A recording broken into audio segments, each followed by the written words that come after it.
The state's presidential primary is next week, and the latest polls show Rick Santorum with a small lead over Michigan native Mitt Romney.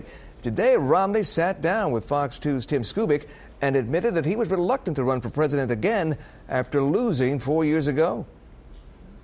With the clock winding down to the election next week, candidate Mitt Romney supplemented his TV commercials with a personal town hall appearance in Shelby Township.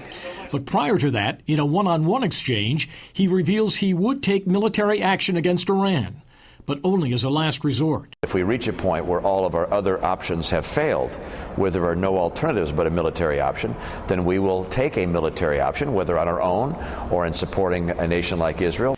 On his second bid for the White House, Mr. Romney reveals it was his wife who convinced him to run, since he was reluctant. The question that led into that disclosure was this: Does God want you to be president?